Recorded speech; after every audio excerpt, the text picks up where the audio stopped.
ولی کس کو مانتے؟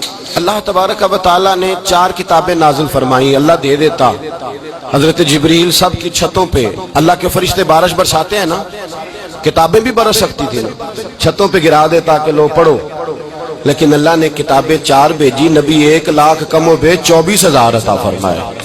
فرمایا کتاب پڑھنی ہے پر جب جلوہ دیکھنا ہے تو میرے مصطفیٰ کا دیکھنا ہے، حضور کے نور کی روشنی میں تم نے قرآن مجید کو پڑھنا۔ وہ بھائی سمجھ نہیں ہے، ہمیں آج تک سمجھ نہیں آئی، آج تک کہ گاڑی کا پتہ ہے کہ اس کی ہینڈ بریک کہاں ہے، اس کا کلچ کدھر ہے، اس کی فلاں چیز کدھر ہے، پھر بھی ایک استاد پیسے بھی لیتا ہے، 15 دن ساتھ بھی بٹھاتا ہے، پھر طریقہ سکھاتا ہے۔ جب ایک چھوٹا سا کام بغیر استاد کے نہیں آتا تو دین بغیر استاد کے آ جائے گا؟ اور دین کے مسئلے باریک ہیں، یاد رکھیں، شیطان حملے کرتا ہے، باریک بات ہے۔ تکبر والا جنت میں نہیں جائے گا، ریاکاری والے کی عبادت قبول نہیں ہوگی، حسد والے کے اعمال ضائع ہو جائے، جھوٹ بولنے والے کو حضور نے فرمایا میں اسے مومن ہی نہیں مانتا۔ اب یہ ساری چیزیں جو باطنی نقص ہیں، یہ بیماریاں ہیں باطن کی۔ آپ اگر دوائی نہ لیں تو آپ کے جسم کی بیماری نہیں جاتی، درویش کے پاس نہ جائیں تو آپ کی روح کی بیماری نہیں جاتی۔ جھوٹ نہیں چھوٹ سکتا، بدی نہیں چھوٹے گی۔ ہم نے دیکھا ہے تھوڑی دیر کے لیے لوگ مسجد آتے ہیں، نماز شروع کرتے ہیں، عمرہ کر کے آئے تو شروع ہو گئی،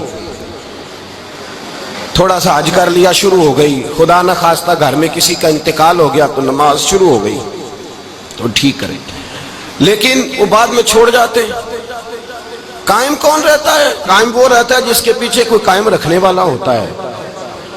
موبائل بند ہو جاتا ہے اگر بیٹری اس کی چارج، ہم اللہ والوں کے پاس جاتے ہیں، ان کی 2 باتیں بیٹری چارج کر دیتی ہیں، وہ ہمیں بتاتے ہیں کہ جینا کس طرح ہے، انسانیت کیسے تم نے اپنے اندر پیدا کرنی ہے، تم نے اللہ سے ڈرنا کس طرح۔ ان کی باتیں دلوں کو نرم کرتی، ان کی گفتگو انسان کو بدل دیتی، ان کی صحبت میں بیٹھنے والا بڑا آگے جاتا ہے، جو ان کی خدمت عالی مرتبت میں رہتا ہے اللہ اسے اسی طرح کا رنگ عطا کرتا ہے۔ سنیں میرے نبی پاک سید عالم علیہ السلام کے صحابی حضرت ابو ذر غفاری نے پوچھا حضور ایک بندہ نیک لوگوں سے پیار کرتا ہے پر ان کی طرح کے کام نہیں کرتا، اس کے بارے میں حکم کیا ہے؟ کوشش کرتا ہے پر غلطی رہ جاتی ہے، پر پیار سچا کرتا ہے۔ تو آپ ترغیب و ترہیب پڑھیں، میرے رسول پاک نے فرمایا جو جس سے پیار کرے گا جنت میں اسی کے ساتھ کھڑا کیا جائے گا۔ کہہ رہے ہیں کہ حضور عمل نہیں کرتا، ایک مرشد کامل، لیکن میرے بھائی جو رب کریم کے بندے تھے ان کا رشتہ اصلاح کا رشتہ تھا، پیر کے ساتھ رشتہ اصلاح کا رشتہ ہوتا ہے۔ وہ جو لوگ رسمی بیعت کرتے ہیں نا، ٹھیک ہے مرید ہو گئے چلو روزی میں برکت ہو جائے گی، اس سے بھی انکار نہیں۔ اعلیٰ حضرت فرماتے ہیں بیعت برکت کی بھی بڑی بات ہے، اور دلیل کیا ہے؟ آپ فرماتے ہیں اگر اصحاب کہف کا کتا ولیوں کے پاس بیٹھ جائے اللہ اسے خالی نہیں رکھتا، تو ولیوں سے پیار کرے گا تو کیسے خالی رہ جائے گا؟ بیعت برکت بھی بڑی بات، لیکن جب آپ مرید ہوں تو جس مکتب میں جائیں اس کا سبق یاد کریں، جس چیز سے روکا جائے اس چیز پر۔ سمجھ آ رہی ہے میری بات کی؟ لوگ کہتے ہیں جی معرفت کیا ہوتی ہے، تو معرفت آپ قرآن مجید کا 15واں سپارہ آخر سے اور 16واں سپارہ شروع سے پڑھیں، حضرت خضر اور جناب موسیٰ کا واقعہ دیکھیں، وہ ساری معرفت کی بات ہی تو ہے۔ ایک بندہ قتل کر دیا جناب خضر نے، حضرت موسیٰ کہتے ہیں یہ کیا کیا؟ آپ فرمانے لگے یہ اپنے باپ ماں کے لیے تکلیف کا سبب بن جانا لہذا قتل کر دیا، بچوں کی دیوار سیدھی کر دی، یہ ساری تفصیل قرآن مجید میں ہے۔ تو حضرت سیدنا موسیٰ علیہ السلام کہنے لگے یہ کیا؟ فرمایا ان کا باپ بڑا نیک آدمی تھا۔ تو بھائی تفصیل دیکھیں آپ، اللہ والوں کے پاس لوگ جایا کرتے، ان کے پاس بیٹھتے۔ ہمارے دور کے اندر ایک بڑا غلط کام کرتے ہیں لوگ، ایک تو جاتے نہیں، پیر نہیں پکڑتے، شیخ نہیں پکڑتے، اور حضرت باجید بستامی فرماتے ہیں اگر نیکی بتانے والا تجھے کوئی نہ ہو، تیرا پیر کوئی نہ ہو، تو شیطان تو پھر ہے ہی تیرے ساتھ، بدی پہ تو وہ لگائے گا ہی۔ اگر نیکی بتانے والا کوئی نہیں تو پھر بدی بتانے والا تو تیرے ساتھ ہے۔ ہم نے یہ دیکھا ہے، اپنی زندگی کا چھوٹا سا تجربہ ہے کہ جو آ کے مرید ہوتا ہے وہ سارا بدل جاتا ہے، اس کے لیے داڑھی رکھنا آسان ہو جاتا ہے، اس کے لیے درود پاک پڑھنا، چڑھتی جوانی مال دولت سارا کچھ، لیکن اس کے لیے تبدیل ہونا۔ اور جو لوگ اس طرف توجہ نہیں کرتے، اس معرفت کی طرف رجوع نہیں کرتے، ان کی زندگیاں بیت جاتی ہے ویسے کہ ویسے رہتے ہیں، تبدیلی نہیں آتی۔ تو بھائی اس زمانے کا جرم پتہ کیا ہے؟ ایک تو لوگ اللہ والوں کے پاس جاتے نہیں، یہ بڑی زیادتی اپنے ساتھ کرتے، اور دوسرا دشمنی کرنے لگے ہیں معاذ اللہ، دشمنی کرتے کہتے جی وہ صوفیاء نے تباہی کر دی معاذ اللہ، بابوں نے تو دین بگاڑ دیا، یہ دشمنی کرتے۔ ابن ماجہ سیاستہ کی کتاب ہے، حضرت عمر کہتے ہیں میں حضور کے روضے پہ گیا تو جناب معاذ بن جبل حضور کے روضے پہ بیٹھے رو رہے تھے، تو میں نے کہا معاذ کیوں رو رہے ہو؟ کہنے لگے نبی پاک کی ایک بات نے رلا دیا۔ میں نے کہا کیا ہوا؟ تو کہنے لگے رسول پاک نے فرمایا ہے دو باتیں اتنی سخت کر دی ہیں کہ میں ڈر رہا ہوں کہیں مجھ سے یہ غلطی ہو نہ جائے۔ کہا وہ کیا؟ فرمایا کہ نبی پاک نے فرمایا چھوٹی سی ریاکاری بھی شرک ہے، چھوٹا سا دکھاوا بھی اگرچہ شرک اصغر ہے پر چھوٹی سی ریاکاری بھی شرک ہے۔ اور دوسرا حضور نے فرمایا رب فرماتا ہے جس نے میرے ولی سے دشمنی کی میرا اس کے خلاف اعلان جنگ ہے، میرا اس کے خلاف اعلان۔ دو جرم ایسے ہیں جن کے بارے میں اللہ نے فرمایا میں تم سے جنگ کروں گا، ایک فرمایا اگر تم سود نہیں چھوڑو گے تو جنگ کروں گا، ایک فرمایا میرے ولی سے دشمنی کرو گے تو میں تمہارے ساتھ، بولیے میں تمہارے ساتھ جنگ کروں گا، اگر تم نہیں چھوڑو گے تو میں جنگ کروں گا۔ تو میرے بھائی سمجھ لیں اولیاء اللہ کے پاس نہیں جاتے تو کم از کم دور رہ کے پیار تو کریں، دور رہ کے پیار تو کریں، پیار تو کریں اس کے ساتھ۔ اور اللہ کے ولیوں کی دشمنی بڑی خطرناک ہوتی ہے۔ اب یہ جو حضرت معاذ رو رہے تھے نا تو اس کی شرح میں حضرت حکیم الامت نے لکھا ہے حضرت معاذ کہنے لگے کہ میں رو اس لیے رہا ہوں کہ ایسا نہ ہو کہ میں کسی بندے کی بے ادبی کر دوں اور وہ اللہ کا ولی ہو، تو میں رو رہا ہوں کہ کہیں کوئی بات نہ مجھ سے نکل جائے۔ لوگ فر باتیں کرتے ہیں، فر لوگ ایک منٹ کے اندر بڑے بڑے لمبے چوڑے اعتراضات کرتے ہیں۔ تو بھائی اللہ کے ولیوں کے ساتھ پیار کریں، ان کی صحبت میں جائیں، ان کے پاس بیٹھیں، ان کی سنگت اختیار کریں، ان سے اپنی روح اور قلب کے لیے دعائی خریدیں، جو وہ پرہیز بتائیں وہ پرہیز کریں، پھر دیکھیں اللہ تبارک و تعالیٰ آپ کو نماز میں اطمینان عطا کرے گا، قرآن پاک میں دل لگے گا، درود و سلام کا موقع ملے گا۔ اور اگر یہ کام نہیں کرتے پھر مخالفت کریں گے۔ پھر کیا کرتے ہیں لوگ؟ ایک بزرگ گزرے حضرت ابو سعید عبداللہ ان کا نام ہے، بغداد میں پڑھتے تھے، اور خوش قسمتی یہ ہے کہ حضور غوث پاک کے کلاس فیلو تھے، حضور غوث پاک کے ساتھ پڑھتے تھے۔ حضرت عبداللہ فرماتے ہیں کہ میں بھی پڑھتا تھا تو ایک بڑا لائق سٹوڈنٹ تھا، اس کا نام تھا ابن سقا، وہ بھی پڑھتا تھا۔ فرماتے ہیں بغداد میں شور ہوا کہ ایک محمد غوث نام کے بزرگ آئے ہیں بغداد، ان کی کرامت یہ ہے کہ وہ ایک منٹ کے لیے موجود ہوتے ہیں اور اگلے منٹ وہ غائب بھی ہو جاتے ہیں۔ فرماتے ہیں شوق پیدا ہوا، میں حضرت غوث اعظم شیخ عبد القادر جیلانی اور ابن سقا ہم تینوں نکلے بابا جی سے ملنے، اور یہ آج سے 1000 سال پہلے کی روایت ہے۔ کہتے ہیں ہم سبق بھی پڑھا کرتے تھے اور کا دیدار بھی کرا کرتے تھے، ہم دیدار بھی کرتے تھے اللہ کے ولی، دونوں کام کرتے۔ فرماتے ہیں ہم دونوں جب تینوں نکلے نا تو ابن سقا رستے میں کہنے لگا بڑا ولی بنا پھرتا ہے معاذ اللہ، ایسا سوال کروں گا اسے جواب ہی کوئی نہیں آئے گا۔ آپ فرماتے ہیں میں نے کہا نہیں جی میں سوال تو میں بھی کروں گا، سوال تو بولیے سوال تو میں بھی کروں گا، پر میں دیکھوں گا وہ جواب کیا دیتے ہیں، دیکھوں گا۔ کہتے ہیں ہم دونوں بات کر کے خاموش ہوئے تو حضرت شیخ عبد القادر کی طرف نظر ڈالی، کہا آپ نہیں سوال کریں گے؟ تو غوث اعظم فرمانے لگے میں سوال نہیں کروں گا، بس رب کے بندے کا دیدار کروں گا، بس اللہ کے بندے کا دیدار کروں گا۔ اور فرماتے ہیں کہ ہم پہنچے بابا جی کے کمرے میں، گئے تو بابا جی موجود تھے، ہم جا کے بیٹھے تو بابا جی غائب ہو گئے۔ تھوڑی دیر گزری تو آئے، سلام کے بعد پہلے لفظ پتہ ان کے کیا تھے؟ کہنے لگے ابن سقا تو کیا کہتا تھا ایسا سوال کروں گا جواب نہیں آئے گا؟ میں تیرے اندر سے کفر کی بو دیکھ رہا ہوں، کفر کی بو دیکھ رہا ہوں، تو رب کے بندے سے دشمنی کرتا ہے۔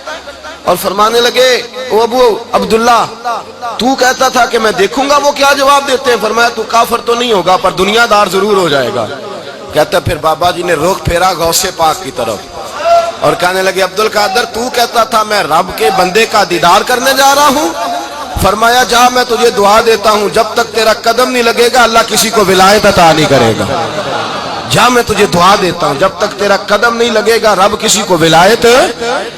حضرت ابو عبداللہ فرمایا کرتے تھے ہم آ گئے، ابن سقا پھر نہ مانا، کہنے لگا نہیں نہیں ایسے ہی بات کر دی ہے، اس تو کوئی علم غیب ہے معاذ اللہ۔ کہتے ہم نے دیکھا وہ سب سے بڑا عالم بنا، مناظر بنا، بڑی تقریریں کرتا، واضح کرتا۔ پھر وہ روم چلا گیا، روم کے بادشاہ نے اسے وزیر اوقاف بنا لیا۔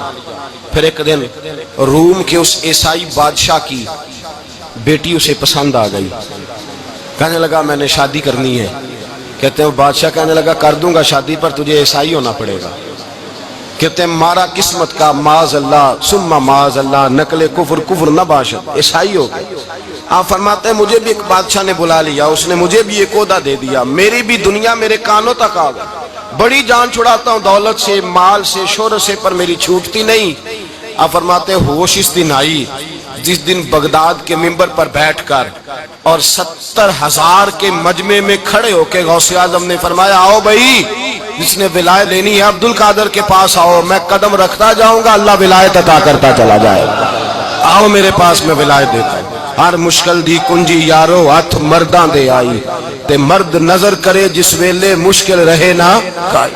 لوگ دشمنی کرتے ہیں، اللہ والوں سے اللہ ملتا ہے، اللہ کے بندوں سے معرفت کا حسن ملتا ہے، اللہ کے بندے بیعت اپنی کرتے ہیں، جھکاتے اللہ کی بارگاہ۔ اللہ تبارک و تعالیٰ کے بندوں کے پاس بیٹھنے سے رسول اللہ کا پیار ملتا ہے، اللہ کے بندوں کی صحبت حضور کے دروازے تک لے جاتی ہے، رب کریم کے بندوں کی صحبت عاجزی سکھاتی ہے، اللہ کے بندوں کے پاس بیٹھنے والے اللہ اللہ کرنے لگتے ہیں، رب کریم کے بندوں کے پاس بیٹھنے والوں کو سجدے کا نور حاصل ہوتا ہے۔ اور میرے بھائی اگر تو نے کسی کے ہاتھ میں ہاتھ دیا ہو تو ملے گا کیا؟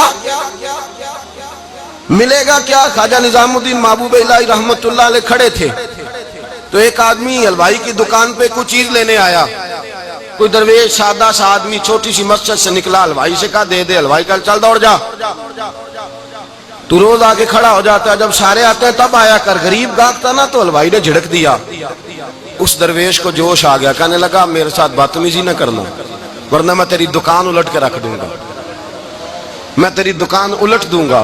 کہنے چل دوڑ جا، بڑے دیکھے ہیں تیری طرح کے دکان الٹنے والے۔ حضرت نظام الدین محبوب الہی گزر رہے تھے، حلوائی کی نظر پڑی تو دوڑ کے دست بوسی کرنے آیا، کہنے لگا حضور السلام علیکم۔ آپ فرمانے لگے اس کے ساتھ بد اخلاقی نہ کر، تیری دکان واقعی الٹ جائے گی۔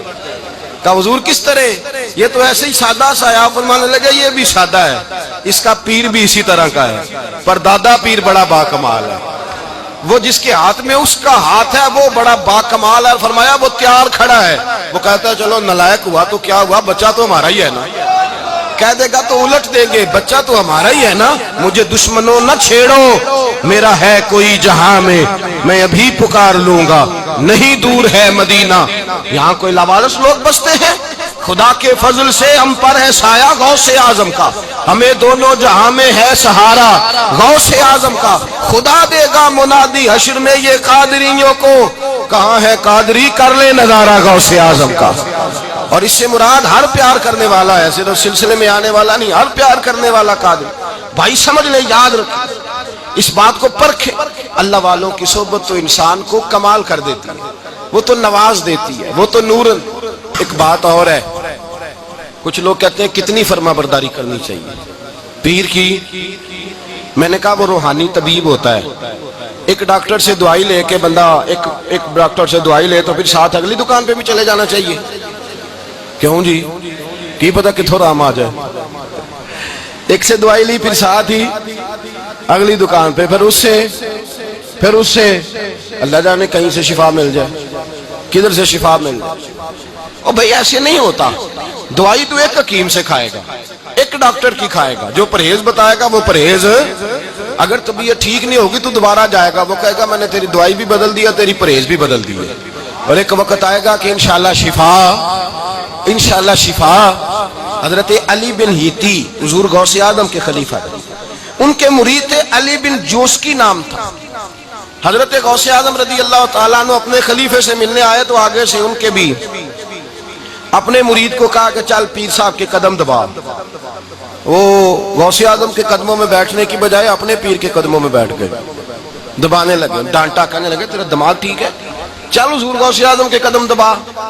وہ پھر اٹھے، گھوم کے پھر ان کے پیروں میں بیٹھ گئے، تو حضرت علی بن ہیتی نے جلال کیا، فرمانے لگے تجھے خیال نہیں آتا میں تو اب تجھے غوث پاک کے سپرد کرنے والا ہوں، تیری زیادہ تکمیل ہو جائے۔ جب یہ بات کہی تو حضرت علی بن جوس کی رو پڑے، چیخے مار کے روئے، وہ روئے تو غوث پاک بھی روئے، اور فرمانے لگے علی بن ہیتی اسے مجھے نہ دے، یہ جس پستان سے دودھ پینے کا عادی ہو گیا اب اسے کسی اور جگہ مزہ نہیں آئے گا، اسے یہیں رہنے دے، یہیں رہنے دے، بڑا اعتراض ہے لوگوں کو بہشتی دروازے پر. بہشتی دروازہ کہتے ہیں جنت اتنی اونچی تھی نیچے کیسے آ گئی؟ میں نے کہا تم نے پڑھا نہیں نا قرآن و حدیث. جنت بڑی اونچی تھی پر میرے نبی نے فرمایا میں نے ماں کے قدموں کے نیچے لا کے رکھ دیا. تم نے پڑھی نہیں نا، اصل میں پڑھی نہیں. تمہیں کیا پتا کبھی کسی چیز پہ اعتراض. ہم تھوڑا کہہ رہے ہیں کہ جو بہشتی دروازے سے گزر گیا ایک فضیلت ہی ہے نا جی. ایک ہر مسجد جنت ہے کہ نہیں؟ بولے. حضور نے فرمایا جنت کی کیاریوں کے پاس سے گزرو تو کچھ کھا لیا کرو. جب ہر مسجد جنت ہے تو بابا فرید کی مسجد جنت کیوں نہیں ہو سکتی؟ عجیب چکر ہے. اور بندے بھی کہتے ہیں وہ جی فلانا گیا تھا تو کہتا ہے میں جنتی ہوں. بھائی کس نے کہا؟ بلکہ ایک بڑی اعلیٰ حضرت کے مرید ہوئے مولانا حشمت علی خان صاحب. حضرت مولانا حشمت علی خان صاحب رحمۃ اللہ تعالیٰ علیہ نا پاک پتن سے واپس آ رہے تھے تو بس کی چھت پہ بیٹھے تھے. کہتے ہیں رستے میں نا ایک دو بندہ آ گیا جس کو تنقید کی عادت تھی اللہ والوں پہ. مجھے کہنے لگا مولوی کہاں سے آ رہے ہو؟ میں نے کہا پاک پتن شریف سے. پاک پتن سے. کہنے لگے میرے کپڑے سونگنے لگا. کہنے لگا بہشتی دروازہ گزرے ہو؟ میں نے کہا گزرا ہوں. تو کہنے لگا پھر جنت کی خوشبو نہیں آ رہی؟ نبی پاک نے تو فرمایا تھا کہ 500 سال جنتی دور ہوگا تو اس کی خوشبو آئے گی، تم سے نہیں آ رہی. مولانا بڑے حاضر دماغ تھے. کہنے لگے ایک حدیث پڑھی ہے ذرا دوسری بھی پڑھ لینی تھی. نبی پاک نے فرمایا جہنمی کو جنت کی خوشبو کوئی نہیں آئے گی. ایک ہی پڑھی ہے تو نے، اگلی بھی پڑھ لینی تھی. کہتے ہیں وہ بندہ کہنے لگا روکو بس مجھے نیچے اتار دو. یہ تو کوئی تگڑا بندہ ہی جواب دینے والا آ گیا. ایک ہی پڑھی ہے حدیث تو نے، سے اگلی نہیں پڑھی. شیخ کی خدمت، شیخ کی خدمت نواز دیتی ہے. اور پھر ایک اور بات، میرے حضرت صاحب تو حد کرتے ہیں. ایک جملے میں سمو دیتے ہیں سمندر. کسی نے کہا حضرت جی ساری زندگی بندہ کسی کی خدمت کرتا رہے اللہ کا بندہ سمجھ کے، وہ اندر سے جل ہی نکل آئے تو پھر تو آپ فرمانے لگے ہم نے بندے کی خدمت نہیں کی اللہ کے بندے کی ہے. تو اجر کس نے دینا ہے؟ بولے.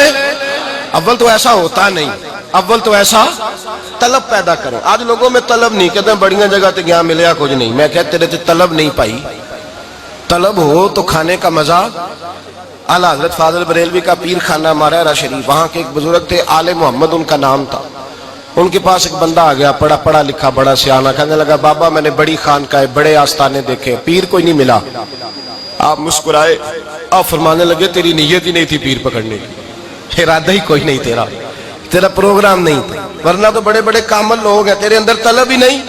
اندر کچھ ہے خالی ہوگی تو کوئی معرفت کا نور آئے گا. تو خود بھرا ہوا ہے. کہنے لگا جی بڑی طلب ہے. آپ فرمانے لگے تجھے کہا ہے نا کوئی نہیں. کہنے لگا حضور ہے. آپ فرمانے لگے چلو رات سو جاؤ خانقاہ پہ سویرے بات کریں گے. مرید کو کہنے لگے اسے 5 کلو مچھلی دو اچھی بنا کے. مریدوں نے مچھلی دے دی، پانی کوئی نہیں دیا. ساری رات تڑپتا رہا اور باہر سے کنڈی بھی لگا دی. سویرے حضرت آل احمد آئے، دروازہ کھولا، قدموں پہ گرا. کہنے لگا حضرت جی پانی، حضرت جی پانی پانی پانی. آپ فرمانے لگے سلام تو لے لے پہلے. کہنے لگا نہیں حضور پانی پانی. آپ فرمانے لگے بتا مچھلی کہے گا حضور پہلے پانی پہلے پانی. حضرت نے ایک جملہ کہا رب کے بندوں کی ایک بات کمال کر دیتی ہے. فرمایا پتہ چلا طلب کیا ہوتی ہے؟ پتہ چلا طلب کیا ہوتی ہے؟ کہنے لگا سونے لگ پتہ گیا ہے کیا ہوتی ہے، لگ پتہ گیا ہے. آپ نے پانی بھی پلایا، مرید بھی کیا، اور جب سینے سے لگایا تو فرمایا جا تو نے طلب پیدا کی تھی، میں نے رب کے فضل سے تجھے فیض دیا ہے. کہتے وہاں بیٹھے بیٹھے کالے رنگ کا تھا، اللہ نے گورا رنگ بنا دیا. نورانیت چھلکنے لگی وہاں بیٹھے بیٹھے